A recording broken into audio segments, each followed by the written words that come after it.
Gus Intip. Panji Gumilang dipenjara 20 tahun dan pecat 116 guru. Ini rekam jejak pimpinan Al Zaitun.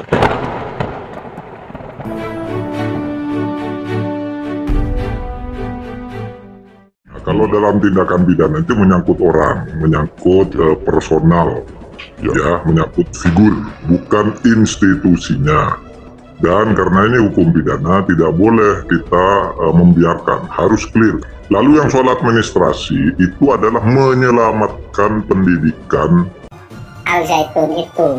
Karena Al Zaitun itu punya santri, punya lembaga-lembaga pendidikan sekolah, madrasah, ibtidaiyah, sanawiyah, aliyah, sampai ke perguruan tingginya itu di bawah binaan pemerintah.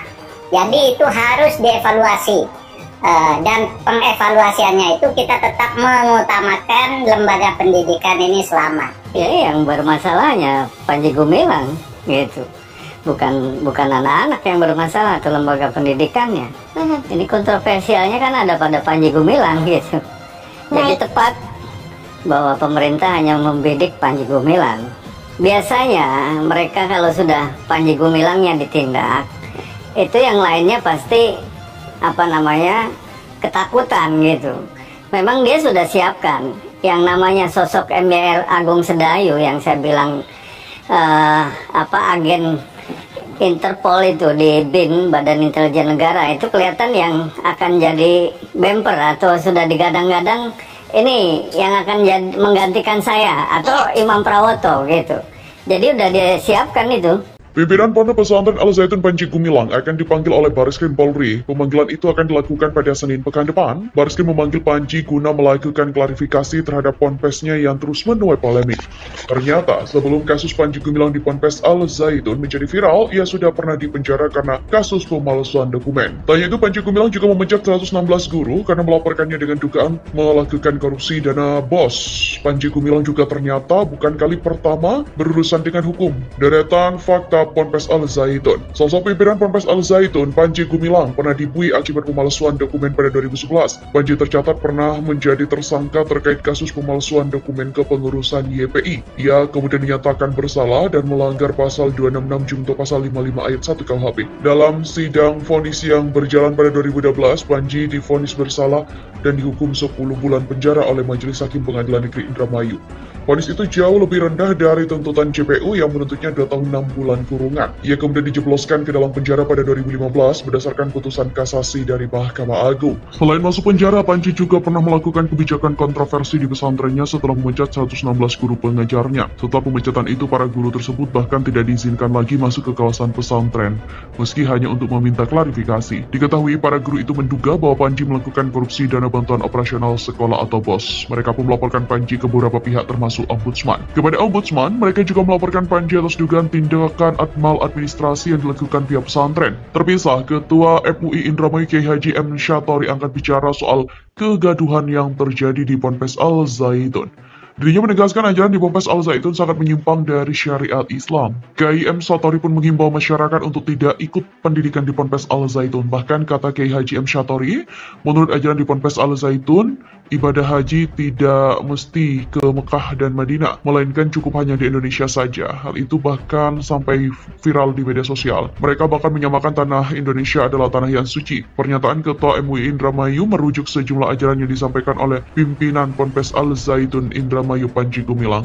Satu di antaranya, Panji menyatakan Al-Quran hanya merupakan karangan Nabi Muhammad SAW. Adapun Panji mengatakan dirinya memiliki landasan soal pernyataan itu. Menurutnya hal ini telah disampaikan Nabi Muhammad SAW melalui lisannya. Panji menyebut jika Allah berbicara dengan bahasa Arab, maka ia khawatir orang tidak mengerti akan kesulitan. Kemudian, Panji juga menyinggung soal perjanjian lama dan perjanjian baru. Panji Gumilang meyakini bahwa masyarakat Indonesia saat ini dipastikan tidak memahami hal itu. Selain itu, Pondok Pesantren Al Zaitun dikepung massa pada Kamis 15 Juni lalu di Indramayu, Jawa Barat. Dalam video yang dimuat Facebook Tribun Cirebon, ratusan polisi pun berjaga agar tidak terjadi bentrok antara massa dan pendukung Ponpes Al Zaitun. Kat berduri juga dipasang polisi agar massa tidak bisa menggeruduk masuk ke dalam ponpes. Ada penunjuk rasa di depan Ponpes Al Zaitun itu lantaran adanya dugaan aliran sesat pada pesantren itu hingga dugaan pemerkosaan yang terjadi dalam ponpes. Dikutip dari Tribun Cirebon, para pengunjuk rasa mengatasnamakan forum Indramayu Menggugat tersebut datang sekitar pukul 11:30. Selain itu, di lokasi yang sama, Ponpes Al Zaitun juga menyiagakan masa tandingan yang jumlahnya tidak kalah banyak. Masa aksi pun hanya bisa menyuarakan aspirasinya dari jarak jauh.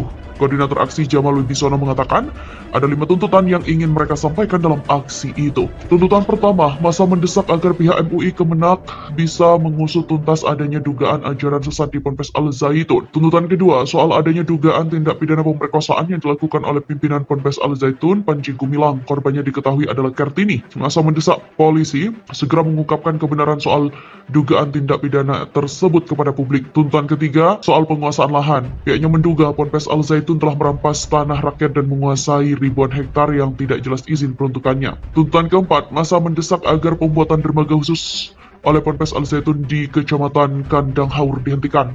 Apalagi keberadaan dermaga itu sangat eksklusif dan tidak boleh ada orang yang tahu kegiatan di dalamnya. Masa khawatir, lokasi itu dijadikan tempat untuk menyelundupkan barang-barang berbahaya seperti narkoba dan senjata api. Tuntutan kelima, masa menilai Ponpes Al Zaitun tidak memiliki manfaat bagi masyarakat. Selain itu, pendukung pesantren Al Zaitun lantunkan lagu Yahudi hingga dangdut. Sambut pengunjuk rasa, masa pendukung Ponpes Al Zaitun menyanyikan lagu Yahudi hingga goyang dangdut. Para masa tandingan itu menyanyikan lagu Yahudi berbahasa Ibrani dengan komando dari seseorang yang juga ada di lokasi unjuk rasa di depan Ponpes Al Zaitun. Dikutip dari Tribun Cirebon, ada salah satu lagu dinyanyikan masa pendukung Ponpes Al Zaitun adalah lagu Salam Alaihim. Lagu itu dinyanyikan oleh masa aksi tandingan yang disiapkan Ponpes Al Zaitun.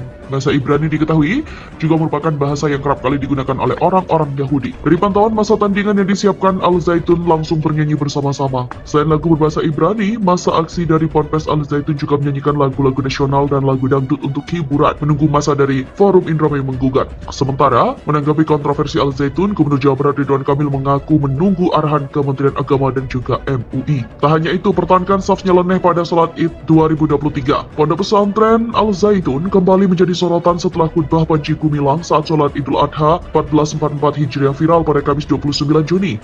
Selain isi khutbah Panji Gumilang, sholat Idul Adha di Ponpes Al Zaitun kembali menuai kontroversi dengan saf yang dianggap nyeleneh karena ada jaraknya antar jamaah.